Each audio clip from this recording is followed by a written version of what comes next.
아멘. 오직 예수님 사랑하고 축복합니다. 따라하세요. 나는 예수님의 보배로운 피로 제사함을 받고 하나님께로 성결함을 받은 자다. 믿으면 아멘. 그렇습니다. 염소와 송아지의 피로도 인간의 죄가 1년 동안 사함을 받을 수 있었다 그랬어요. 그런데 하물며 죄 없으신 예수님, 세상짐을 지고 가는 그 어린 양의 보배로운 피가 우리를 정결하게 하지 못하게 했느냐. 그 피로 말미암아 이 땅의 모든 인간은 사랑의 하나님, 능력의 하나님 앞에 나갈 수 있는 은혜를 입었다고 성경은 말합니다. 우리는 구별된 자입니다. 구별됐다는 말은 하나님 앞에 거룩한 자가 되었다, 그 말인 것입니다. 그래서 출애굽기 28장 26절 27절에서는 우리가 그 거룩한 대제사장으로서의 직을 감당하는 거예요. 대제사장들의 머리에는 성관을 썼어요. 거룩할 모자를 쓰고 그 모자 정면에 여호와께 성결이라고 하는 글자를 새겨서 패를 달았던 거예요. 그렇게 구별되게 했었던 이유는 뭐냐면은 그 성물과 관련된 직을 받은 자다, 그 말이에요. 그래서 모든 백성들의 죄를 담당하고 거룩한 세마포 옷을 입고 하나님의 전전에 들어가요. 방울을 달죠. 그건 죽음을 의미하는 거예요. 그래서 그 죄책을 감당할 자로 구별됐다고 하는 이 말은 너는 세상에 물들지 말아라. 너는 세상에 타협하지 말라는 거예요. 그래서 대제사장의 직을 감당하는 것이 되었죠. 하나님께서 여러분 마음대로 살 수 있도록 내버려 두셨으면 얼마나 좋겠어요. 그런데 주일날 되게 되면 우리뿐만 아니라 이 땅에 존재하는 모든 교회들을 보세요. 다 저마다 나름대로 아름답게 모습을 갖추고 하나님의 전전에 나오더라고요. 어제도 보니까 여호와 하나님의 교회라고 하는 이 앞에 토요일 날만 되면 차가 꽉 차요. 솔직하게 부럽더라고요. 그 넓은 주차장에 차가 꽉 차서 내려서 그네들도 예배 드리러 들어가겠죠. 여러분, 하나님의 성전은 아무나 가는 곳이 아니에요. 이렇게 선택된 자들만 부름을 받고 들어가는 장소다, 그 말이에요. 근데 우리가 알아야 될 것이 있어요. 왜 하나님이 저와 여러분들을 이곳으로 불러주셨을까 하는 거예요. 우리가 이 시간도 나름대로 예배라고 하는 신앙생활이라는 게 아니면 아마 여러분도 각자의 삶의 형태를 따라서 움직일 것이에요. 근데 왜 우리들은 오늘 이곳으로 부름을 받았느냐 하는 거예요. 바로 거룩함인 것입니다. 하나님께서 저와 여러분을, 아니 이 땅에 있는 모든 하나님의 자녀들을 그 세우신 교회로 부르시는 이유는 하나예요. 그것은 거룩하라는 거예요. 그래서 데살로니가 전서 4장 7절에 이렇게 말씀하십니다. 하나님이 우리를 부르시면 우리를 부정케 하려고 하는 것이 아니라 우리는 부정한 자였습니다.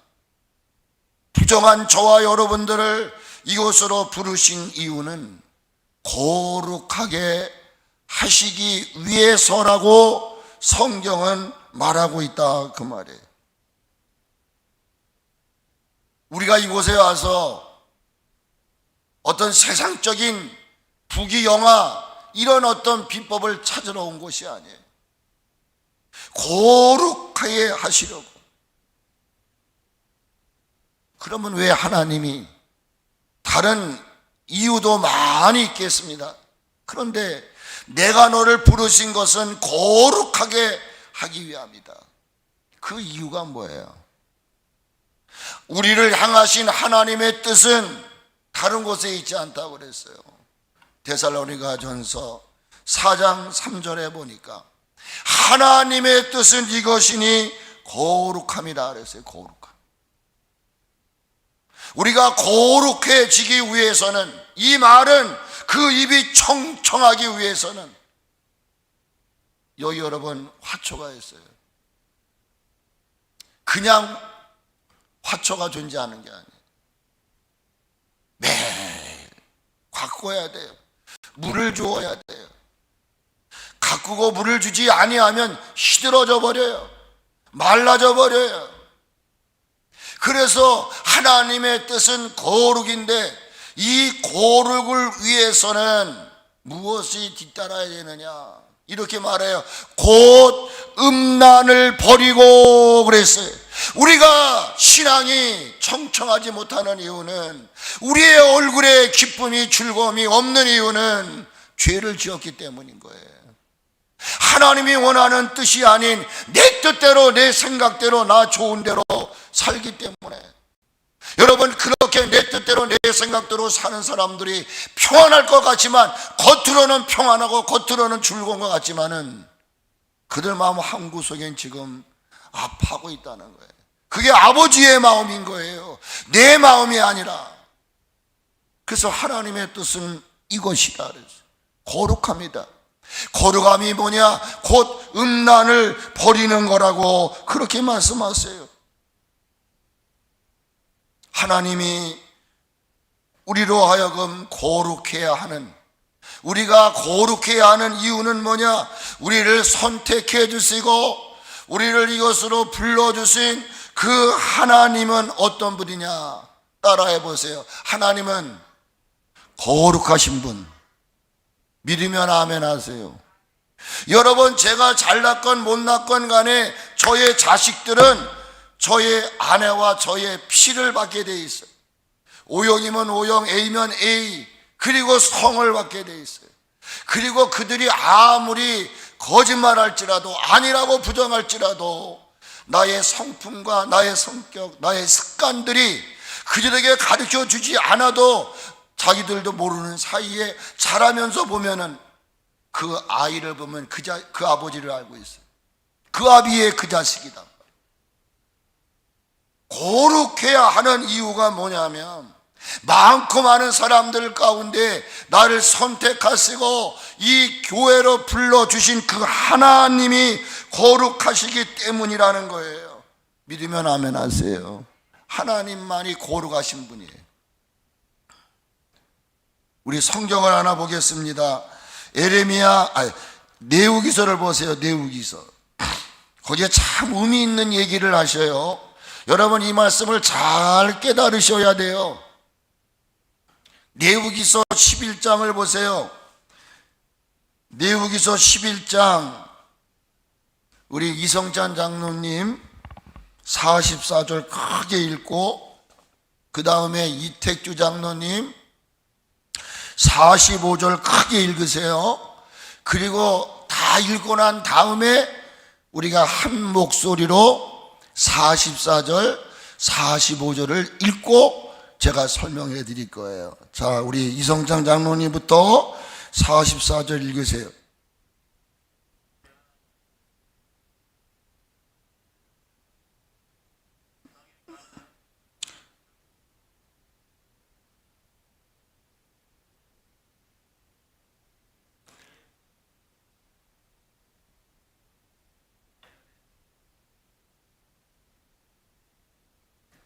같이 읽어요. 나는 여호와 너의 하나님이라. 내가 거룩하니 너희도 몸을 구별하여 거룩하게 하고 땅에 기는 길짐승으로 말미암아 스스로 더럽게 하지 말라. 나는 너희의 하나님이 되려고 너희를 애굽 땅에서 인도하여 낸 여호와라. 내가 거룩하니 너희도 거룩할지어다. 아멘. 땅에서 기는 길짐승. 여러분, 아담 하와가 그 적각꿀이 흐르는 에덴 동산에서 내쫓김을 받았던 이유가 무엇입니까? 하나님의 음성을 듣고 하나님 뜻대로 살아가야만 되는데 뱀이라고 하는 짐승이 그를 유혹해요. 오늘도 우리가 입이 청청하지 못하는 이유는 이 악한 원수마귀들이 미혹하게 하고 혼미케 하는 영을 불러줘서 꼭 그렇게 살아야 되나, 꼭 이렇게 살아야 되나 합리화시키고 정당화시켜가지고 하나님에서 벗어나려고 해요. 말씀에서 벗어나려고 그래요. 그리고 나 좋은 대로, 내 생각대로, 내 의지대로 살아가려고 하는 거예요. 그런데 주님은 뭐라고 말하냐? 스스로 더럽게 하지 말라는 거예요. 왜? 애굽 땅 종되었던 것에서 이끌어낸 나 여호와 하나님이 그 10가지 재앙 가운데서 그 이스라엘 백성들을 끄집어낸 이유는 목적이 간단하다는 거예요. 그게 뭐냐? 너희 하나님이 되려고. 하나님은 저와 여러분의 아버지가 되시고 왕이 되시고 목자가 되신다는 거예요. 이런 하나님의 관계를 회복시키기 위해서 오늘도 여러분, 내 뜻대로, 내 생각대로, 내 의지대로 살아가려고 하는 저와 여러분들을 광야라고 하는 것으로 하나님이 뭐라고 하신 거예요? 여기서 뭘 배우는 거예요? 오직 하나님만이 나의 힘, 나의 구세주, 나의 요새. 어저께 우리 가정 예배를 드리는데 우리 아이들이 암송 말씀이 시편 18편 1절이래요. 그래서 10번을 읽고 그리고 1절부터 10절을 읽자. 거기 보니까 2절에 여호와는 나의 힘, 나의 구원의 뿔, 나의 구원의 반석, 구원의 이런 그 다윗의 고백을 들으니까 얼마나 많은 수식어를 통해서 하나님을 표현하는지 몰라요. 하나님이 여러분의 하나님이 된다면은 이 험난한 세상을 우리는 걱정할 이유가 없는 줄로 믿습니다. 그래서 사도 베드로는 이렇게 말합니다. 베드로전서 1장 15절로 16절에 보니까 오직 너희를 부르신 거룩한 이처럼 너희도 모든 행실에 거룩한 자가 되라 기록되었으되 내가 거룩하니 너희도 거룩하여라. 여러분, 우리가 비록 세상 사람들에게 내놓을 것 없을지라도 언제나 비교하면 다윗과 같이 초라할 수밖에 없어요. 그러나 나는 너와 같이 투구도 없어. 그 으리으리한 갑옷도 없어. 그 화려한 창과 칼과 방패도 없어. 그러나 내게 있는 것이 하나 있다. 네가 바로 나를 욕하는 사신 하나님이 나의 아버지가 되신다. 거룩한 삶이라는 게 뭡니까? 그냥 말로 거룩 이게 거룩한 삶입니까? 여러분, 주일날 교회 나오는 게 거룩한 것입니까? 아닙니다. 거룩한 삶이라고 하는 것은 모든 이들 앞에 따라하세요. 본이 되는 거예요. 따라하세요. 본이 되는 것. 저는 목사로서 본이 되지 못한 것 같아요. 거룩한 삶이라고 하는 것은 모든 이들에게 본이 되고 구별된 삶을 보여주는 거예요. 언제나 모든 일에 뒤처지는 자가 아니라 앞장서는 자가 말해가 이렇게 해봐라 가르치지 않아도 내가 먼저 앞장서면 뒤따르는 자는 따라오게 돼 있는 거예요. 여러분, 따라오지 못하는 자가 잘못된 것이지 옳게 따라가는 행하는 사람이 잘못된 거 아니에요. 그러므로 거룩한 것이라고 하는 것은 모든 이들에게 본이 되고 구별된 삶을 살며 그러기 위해서 모든 이들이 뒤처져 있는 그 앞에서 용기를 주고 소망을 주고, 제가 지금 김윤희 목사님이 쓴 김중원 목사님의 따님이시죠. 구약의 좋은 자들, 정말 한 인생을 빛나게 했던 그 보이지 않는 조연자들, 그 가운데 여호수아, 갈렙이 있더라고요. 갈렙. 제가 그 모습을 쭉 읽었어요. 남들에게 비춰지진 않지만 보이지 않는 곳에서 하늘의 비랄이 되기 위하여 나는 망해도 당신은 흥해야 되겠습니다. 사랑하는 성도 여러분, 이 어렵고 암울한 시대를 살아가는 이 가운데 여러분들은 회사를 가든 여러분의 지역에서든 여러분들 모든 이들에게 앞장설 수 있는 믿음의 리더자들이 되어질 수 있기를 주의 이름으로 축복을 드리는 것입니다. 그런 삶을 살기 위해서는 지혜로워야 된다는 거예요. 그러므로 거룩한 삶이라고 하는 것은 미련하게 사는 게 아니에요. 내 인간의 지혜를 동원하는 이러한, 세속적인 말을 써서 안 돼서 내가 그 표현을 하지 않겠어요. 전도서의 말씀대로 잔깨 부리지 말아라. 내가 너를 정직하게 지었으니 정직하게 살아라. 세상 사람들이 미련해 보이고 바보처럼 산다고 얘기할지라도 하나님이 지으신 대로 살아가는 거예요. 그게 바로 지혜로운 거예요. 이 지혜로운 자의 삶은 늘 긍정적인 삶을 사는 거예요. 지혜로운 자의 삶은 적극적인 삶을 살아갑니다. 창조적인 삶을 살아가는 것입니다. 바로 이것이 거룩함인 거예요. 거룩은 다른 것이 아닌 것입니다. 그러므로 입이 청청하기 위해서 우리의 삶이 푸른 이 색깔을 띠기 위해서는 언제나 구별된 거룩한 삶을 통해서 우리의 이 신앙의 모습들이, 우리의 이 외면적인 모습들이 많은 사람들이 우리를 바라볼 때, 아우, 저 사람 나이 못지않게 젊어 보여. 저 사람 왠지 모르게 저렇게 기쁨이 넘칠까? 즐거움이 넘칠까? 기쁨이 넘칠까? 우리의 외형적인 모습이 사람들로 하여금 늘 푸르고 청청한 긍정적이며 열정적인 삶을 살아가는 이 모습을 우리는 보여줘야 된다. 내가 보여주려고 그거를 드러내려고 그때만 포장하는 자가 아니라, 포장하지 않아도 늘 우리의 삶이 많은 사람들에게 뭔가 어필을 주고 많은 사람들로 하여금 깨우게 하는, 그러면 이러한 입이 청청하며 입이 늘 푸른 삶을 살아가는 것이 거룩한 삶인데, 이 거룩한 삶을 저와 여러분이 살아가야 돼요. 그런데 이 삶을 가능케 하는 통로가 뭘까? 성경은 그렇게 말하고 있어요. 디모데전서 4장 5절에서 이렇게 말씀한, 네가 진정으로 거룩해지기를 원하느냐? 내 입이 청청하며 푸르기를 원하느냐? 그래서 여기 성경에 그렇게 말한단 말이에요.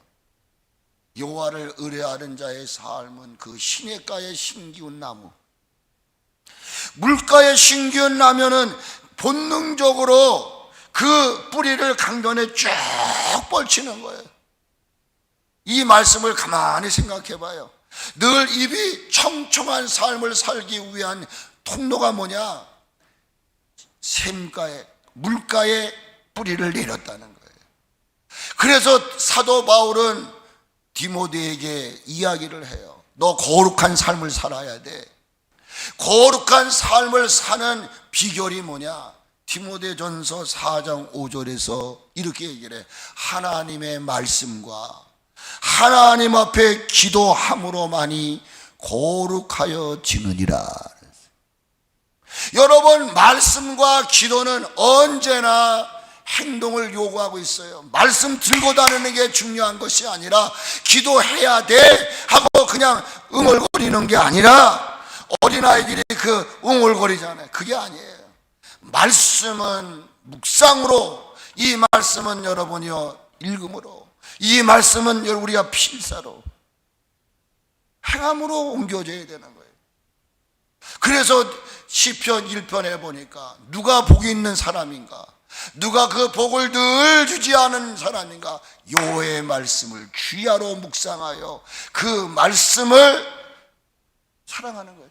줄고함으로, 사랑함으로 묵상하는 삶이 있어야 돼요. 기도는 호흡과 같은 것이라 그랬어요.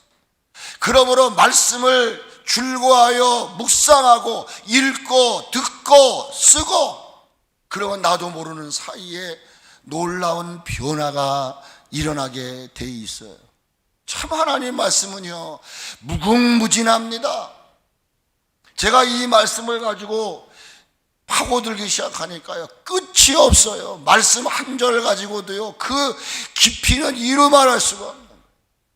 근데 그 일이 가능한 것, 기도라는 거예요. 기도는 주문이 아닙니다. 주문하는 사람이 많아요. 그냥 틀에 박힌 기도는 주문이 아니에요. 그래서 기도는 애쓰는 거예요. 구하고 찾고 두드리는 것입니다. 그러므로 늘 말씀을 가까이 하고 주신 그 말씀을 부여잡고 하나님 이 말씀대로 살기를 소망합니다 하고 아버지 앞에 기도할 때 내가 거룩해지는 거예요. 내가 거룩해지려고 여러 방법을 쓸 거예요. 늘 말씀과 기도가 내 삶을 지배해 나갈 때 우리는 거룩해질 수 있는 것이고, 그 입이 청청하며 요한계시록에서 말한 입이 푸르니 그들은 해하지 말라 이렇게 얘기를 하시죠. 하나님의 자녀가 된, 하나님의 백성이 된, 하나님이 기르시는 양이 되는 그 상징이 뭐냐? 하나님께서 인치신다는 거예요. 그러므로 인맞았다고 하는 말을 잘못 해석하면 안 돼요. 하나님께로 인맞았다는 얘기는 하나님의 백성이 됐다는 말이요, 하나님의 양이 됐다는 말이요, 하나님의 자녀가 됐다는 말인 거예요. 그래서 로마서 4장 11절에 그가는 누구냐? 아브라함이에요. 아브라함이 할례표를 받은 것은 무할례 시의 믿음으로 된 의를 입은 것이니 이는 무할례자로서 믿는 모든 자의 조상이 되어 그들로 의로 여기심을 얻게 하려 함이라 그랬어요. 의로 인치셨다 그랬어요. 여러분, 그러므로 마지막 날 하나님은 누구를 해하지 말라 그랬느냐? 하나님께로부터 인맞은 자, 푸른 자 건드리지 말라 이게. 그러니까 입이 청청한 자는 건드리지 말라는 거예요. 두려움으로 와서 우리를 업소에 넘어지게 할지라도 하나님은 입이 청청한 자들을 두려움이 없게 해주신다는 말은 재앙과 저주가 없겠다 그 말이에요. 언제나 좋은 일을 통해서 그가 기대하고 소망하는 일들을 이루겠다는 얘기예요. 그 요한계시록에서 누구를 그러면 해하라고 그랬어요? 하나님의 인을 맞지 아니한 자를 해하라는 거예요. 그러니까 하나님의 인 맞은 자는 해하지 말라고 그랬으니까 우리가 생각해야 될 것은, 그러면 도대체 하나님께로부터 인 맞지 않은 자는 누구냐를 아셔야 된다는 거예요. 인 맞지 아니하는 자는 누굴까? 이스라엘의 각 지파 중에서 인 맞지 않은 자를 제외한 모든 사람을 말하는 거예요. 다시 얘기합니다. 인 맞지 않은 자, 인 맞은 자를 해하지 말라고 그랬어요. 그러면 인 맞지 않은 자는 누구냐? 잘 들으셔야 돼요. 우리가 착각하면 안 됩니다. 이런 어떤 여러분들의 그런 안일함에 묶여 있으면 안 된다는 거예요. 잘 들어보세요. 인 맞은 자는 해하지 말고 인 맞지 않은 자를 해하라. 그러면 인 맞지 않은 자는 누구냐 그 말이에요. 그냥 여기서 생각하셔야 돼요. 하나님은 이스라엘의 12지파를 세우시고 12지파 중에 인을 치시는 거예요. 인을 치시는 거예요. 근데 그 인을 맞은 자들 중에서 따라하세요. 제외된 자들. 따라해 보세요. 제외된 자들. 그러니까 여러분 여기서 오해하면 안 된다는 거예요. 잘 들어보세요. 그러니까 쉽게 말하면 이 자리에 나오지 않은 사람을 입맞지 않은 사람, 이렇게 생각하면 안 된다는 거예요. 즉 이 말은 다른 말로 말하면 우리의 생각 속에는 불신자들이 입맞지 않은 자일 거야. 그러니까 우리는 여기서 자유를 얻으려고 그래요. 그래 막 살아가는 거야. 여러분 기억하셔야 돼요. 두 사람이 밭을 갈다가 두 사람이 맷돌질을 하다가 하나는 어떻게 해요? 여러분 다 알고 계시잖아요. 두 사람이 밭을 갈다가 한 사람은 들림을 받아, 한 사람은 버림을 받아. 두 사람이 맷돌질을 하다가 하나는 올라, 하나는 10 처녀가 있었어요. 그런데 5 처녀는 기름을 준비했어요. 아멘이세요? 그런데 5 처녀는 기름을 준비 안 했어요. 그런데 우리는 어떻게 되냐? 그 5 처녀는 믿지 않는 자들을 얘기하는 걸 거야. 나하고는 해당이 안 돼. 그렇습니까? 성경을 자세히 보세요. 하나님의 집에서 심판이 시작될 것인데 베드로 전서 후서를 보면 나와요. 하나님의 집에서 심판이 시작된다고 할 때에 하나님 믿지 않는 사람들은 그냥 벌벌 떠는 거예요. 알곡과 쭉쟁이가 이 안에서 알곡과 쭉쟁이를 가르겠다는 것이지, 저 세상의 영역에서 그들은 이미 뭐 세상 안에도 알곡도 있고 쭉쟁이도 있겠죠. 우리는 그걸 모르니까. 그렇죠? 그 때문에 10 처녀라고 할 때 10 처녀를 우리는 5 사람은 하나님께로 선택된 자요, 5 자는 선택되지 않은 자라고 말하면 안 된다 그 말이에요. 우리가 지금 이 안에 다 거하기 때문에 나는 구원받았다라고 말할지 모르지만, 그러면 성경을 왜 그렇게 말해요? 너희들 안에는 염소가 있다, 너희 중에 쭉정이가 있다, 마지막 치질을 한다 그랬단 말이에요. 그러므로 이스라엘에 인맞지 않은 자는 누구를 말하느냐? 이스라엘 12지파 중에 죄된 자들을 말하는 거다 그 말이에요. 불신자들을 말하는 게 아니다 그 말이죠. 이해를 잘 하셔야 됩니다. 그러므로 이마에 인맞지 않은 자들은 이스라엘의 각 지파에 속해 있었던 한 시간에 같이 신앙생활하고 같이 기도생활하고 같이 예배를 드렸는데 그들 중에 입맞지 못한 자가 있다는 거예요. 예수님 설교의 결론이 뭐지요? 지혜로운 자와 미련한 자가 있는데 집을 짓는다 그랬단 말이에요. 따라하세요. 신앙생활은 크게 하세요. 신앙생활은 자신의 집을 짓는 거다. 아멘. 예수 그리스도라는 반석 위에 세울 것이냐, 아니면 내 좋은 대로 세울 것이냐. 그래서 반석 위에 세운 집은 바람이 불고 폭풍이 불고 창수가 나도 넘어지지 아니하지만은 그저 나 좋게 우리는 다 얘기해요. 나는 선택받은 자야, 나는 구원받은 자야. 당신 구원받아서 예.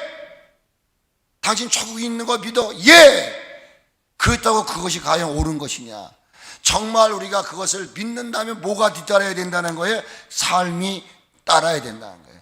우리의 신앙생활이 보면은 시들어 버렸어요. 메말라가고 있어요. 나는 지금 하나님과 연결된 것 같은데 어디던가 선이 끊어져 있다는 거예요. 그러니까 나도 모르는 사이에 자꾸만 기도가 식어지고 말씀이 식어지고 예배가 멀어지는 거야. 그러니까 그러는 가운데 이런 걸 우리가 예상할 수, 선택된 자, 불택자를 지금은 몰라. 그 사람의 믿음이 온전하지 못한지는 우리가 알 수 없어. 그런데 환란이 일어나 보면 알아. 그 사람의 믿음의 진가를 지금은 모른다 이 말이에요. 그러므로 하나님께로 입맞지 않은 자가 누군가? 우리는 저 세상의 영역에서 말하면 안 돼. 지금도 저 예수님을 믿지 않고 교회를 나오지 않지만 그들 중에도 하나님의 선택된 자들이 있을 거라고요.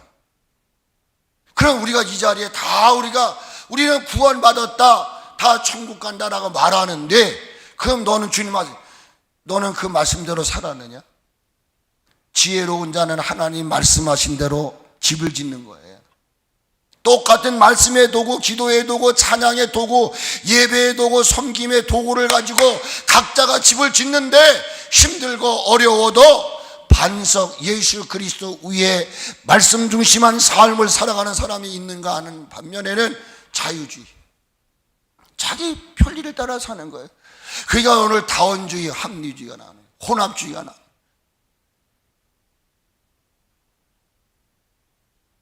요한계시록 7장 9절에 이 일 후에 내가 보니 각 나라와 족속과 백성과 방언에서 아무도 능히 설 수 없는 큰 무리가 나와 흰옷을 입고 손에 종려 가지를 들고 보좌 앞과 어린 양 앞에 서서. 그러면 왜 제외됐냐 그 말이에요. 왜 제외됐느냐 이 말이야. 딱 간단해. 황충의 때, 요한계시록 9장에 황충이, 그때에 그 황충은 집요한 공격을 합니다. 공격. 여러분의 신앙생활을 온전하게 하지 못하도록 여러 다양한 그런 계획을 가지고 악한 원수마귀들이 역사한단 말이에요. 그러니까 죄된 자들은 왜 죄가 되느냐? 황충의 집요한 공격과 미혹과 유혹에 넘어간 자들이에요. 나는 여러분 마지막 날까지 이기는 자들이 되시기를 주의 이름으로 축복합니다. 패배자가 돼서는 안 되는 것입니다. 이 땅에 거룩한 보혈의 피로 구원받은 교회를, 구원받은 하나님의 사람들을 이 황충이라고 하는, 다시 얘기하면 우는 사자와 같이 삼킬 자를 찾고 있는 악한 원수마귀들은 지금도 교회를 무너뜨리려고 그래요. 겁없이 덤벼들어요. 그런데 그런 마귀의 집요한 공격에 한국교회가 벌써 10,000교회가 문을 닫았어요. 이건 우리나라뿐만 아니에요. 미국에도 한인교회가요 5,000교회가 없어져요. 지금도 교회가 문을 닫는 교회들이 많아요. 저희 노예 안에도 보니까 예배를 안 드려. 수요일 날 예배 안 드려요. 금요일 예배, 새벽 예배 안 드려요. 저녁 예배 없어요. 그냥 가정에서 예배 드리래. 얼마나 좋아요. 지금 그거에 대해 누가 반대할 사람이 있어요. 타당한 말이잖아요. 나라에서 모이지 말라고 그러는데. 예? 지금처럼 이 위험한 시국에 오늘도 보니까 28,000명이 넘어갔다며요. 이제 10만 명이 된다며요. 저는 그대로 다 될 거라고 봐요. 어떻게 하실 겁니까? 이 황충의 집요한 공격, 미혹, 혼미케 하는 악한 것들이 다른 사람, 저 세상 사람들은 그들의 밥이기 때문에 그냥 그들을 건드리지 않아도 그대로 넘어가. 중요한 것은 마귀들의 역사는, 악한 세력들은 지금도 이 하나님의 피로 가지고 사진 교회를 무너뜨리려고 그러는 거예요. 교회 폐쇄법을 일으키고. 있을 수가 있습니까? 어느 때 이랬습니까? 우리가 세상을 살아온 사람들 알 거 아니에요.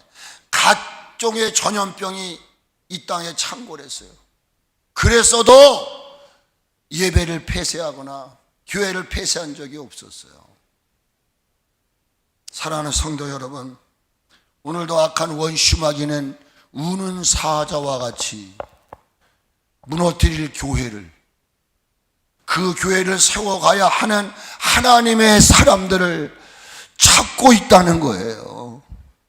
여러분은 마지막 날 그 악한 원수마귀에 넘어가는 자가 되지 마시고, 제가 어제 김석규 목사님이 되셨잖아요. 이분이 초창기 때 56곡 작사 작곡한 그 책이 저한테 있었어요. 근데 그 책을 보다 보니까 마지막 부분에 바로 그것이 있더라고요. 나는 가리라 주의 길을 가리라, 비바람이 몰아치고 눈보라가 자신의 앞길을 가로막는다 할지라도 나는 가리 주의 길을 가리.